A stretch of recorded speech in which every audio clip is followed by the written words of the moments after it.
ぞカタールパビリオンへ。皆様から見て右側はですね、カタールの砂漠をイメージしまして、筒の中に5色の砂が入っております。時間とともに砂漠の色が変わっていく様子を表しております。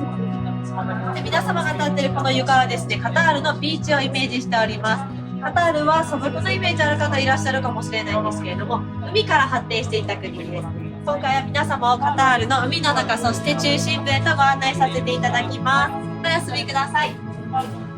こちらカタールの周りのペルシャ湾を模した海洋地図となっております。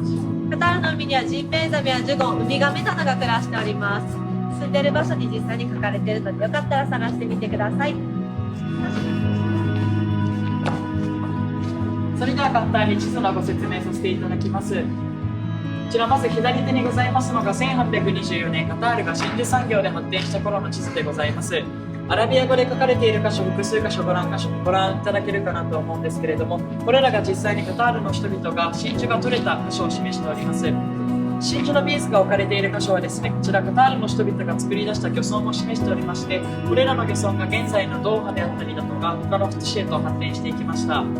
右手にございますのが2025年現在のカタールの地図でございまして、海岸線を覆う異なる色のビーズはカタールの人々が海とのつながりを通じて作り出した新しい価値というものを示しております。一番右手にはですね、それぞれの色のビーズの意味書かれておりますので、どうぞ後ほどご覧ください。